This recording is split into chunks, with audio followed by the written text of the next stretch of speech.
Video में हम पढ़ेंगे चीन के संविधान में मौलिक अधिकार तथा मौलिक कर्तव्य। तो सबसे पहले देखते हैं इसकी भूमिका। चीन का नया संविधान 1982 में जो बना था वह समाजवाद पर आधारित है। इस संविधान के अध्याय 2 में अनुच्छेद 33 से 56 तक नागरिकों के अधिकारों तथा कर्तव्यों का उल्लेख किया गया है। अब देखते हैं कौन कौन से मौलिक अधिकारों का संविधान में उल्लेख किया गया है। तो सबसे पहला मौलिक अधिकार है कानून के समक्ष समानता तथा मानवाधिकार। चीन के नए संविधान के अनुसार चीन के सभी नागरिक कानून के समक्ष समान हैं। नागरिकों की स्थिति, उनकी संपत्ति, वंश, सामाजिक स्थिति, नस्ल, जाति, लिंग, शिक्षा, भाषा, धर्म, निवास आदि पर निर्भर नहीं करती।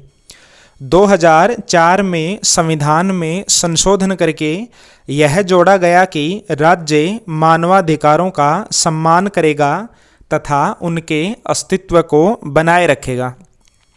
अब देखते हैं दूसरा मौलिक अधिकार, चुनाव लड़ने और मत देने का अधिकार। चीन के संविधान के अनुसार 18 वर्ष की आयु प्राप्त कर लेने पर प्रत्येक स्त्री पुरुष को चीन के संविधान के अंतर्गत मत देने व किसी भी पद के लिए चुनाव लड़ने का अधिकार प्राप्त है। अब देखते हैं तीसरा मौलिक अधिकार। तीसरा है भाषण और प्रेस की स्वतंत्रता।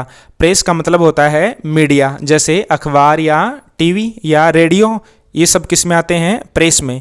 तो तीसरा मौलिक अधिकार है भाषण और प्रेस की स्वतंत्रता। संविधान ने सभी नागरिकों को भाषण देने, पत्र व्यवहार करने, प्रेस की स्वतंत्रता, संगठन बनाने की स्वतंत्रता, प्रदर्शन और हड़ताल करने की स्वतंत्रता प्रदान की है। चौथा है धार्मिक विश्वासों की स्वतंत्रता। चीनी नागरिकों को धार्मिक विश्वासों की स्वतंत्रता अर्थात अंतःकरण की स्वतंत्रता प्रदान की गई है। राज्य किसी भी नागरिक को किसी विशेष धर्म को मानने के लिए बाध्य नहीं करेगा और न ही धर्म के आधार पर किसी प्रकार का भेदभाव करेगा। अब देखते हैं पांचवा मौलिक अधिकार। पांचवा है आलोचना का अधिकार।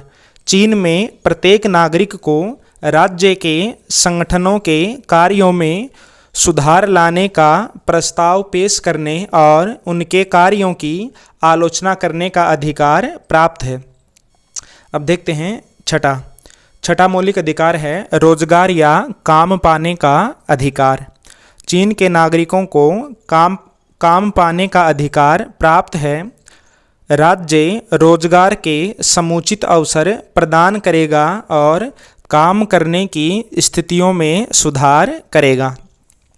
अब देखते हैं सातवां मौलिक अधिकार। सातवां है विश्राम और अवकाश का अधिकार। चीन के नागरिकों को विश्राम और अवकाश पाने का अधिकार भी प्राप्त है। संविधान में कहा गया है कि राज्य श्रमिकों के काम के घंटे निर्धारित करेगा और उनके सवैतनिक अवकाश की व्यवस्था करेगा। सवैतनिक का मतलब वेतन सहित अवकाश, यानी कि उनको छुट्टियां भी दी जाएंगी और उनकी सैलरी कट नहीं होगी, उनको वेतन दिया जाएगा। अब देखते हैं आठवां मौलिक अधिकार। आठवां है वृद्धावस्था व शारीरिक अयोग्यता में भरण पोषण का अधिकार। प्रत्येक नागरिक को यह अधिकार है कि वह वृद्धावस्था, बीमारी व अपाहिज होने की दशा में राज्य से निर्वाह योग्य व्यय प्राप्त करे। नौवां है शिक्षा पाने का अधिकार। चीन के नागरिकों का यह कर्तव्य तथा अधिकार है कि वे शिक्षा प्राप्त करें। संविधान में कहा गया है कि राज्य सभी प्रकार की शिक्षा की निःशुल्क व्यवस्था करेगा और ऐसा ही चीन में किया भी गया है। चीन के सभी नागरिकों को निःशुल्क शिक्षा प्रदान की जाती है। 10वां मौलिक अधिकार है स्त्रियों के अधिकार। स्त्रियों को आर्थिक, राजनीतिक, प्रशासनिक, सांस्कृतिक व जीवन के अन्य समस्त क्षेत्रों में पुरुषों के समान अधिकार प्राप्त हैं। वे पूर्ण रूप से व स्वतंत्र रूप से सभी क्षेत्रों में भाग ले सकती हैं। अब है 11वां मौलिक अधिकार। 11वां है निजी संपत्ति का अधिकार। 2004 में किए गए संविधान संशोधन के आधार पर चीनी नागरिकों के निजी संपत्ति के अधिकार को स्वीकार किया गया है। अब देखते हैं, अब है 12वां मौलिक अधिकार है वैवाहिक स्वतंत्रता का अधिकार। संविधान सभी नागरिकों को वैवाहिक स्वतंत्रता का अधिकार प्रदान करता है। अब हैं चीन के संविधान में वर्णित मौलिक कर्तव्य। सबसे पहले देखते हैं पहला मौलिक कर्तव्य। नागरिकों का कर्तव्य है कि वे राष्ट्रीय अखंडता को बनाए रखें। दूसरा है नागरिकों का यह दायित्व है कि वे देश के संविधान तथा कानूनों का पालन करें।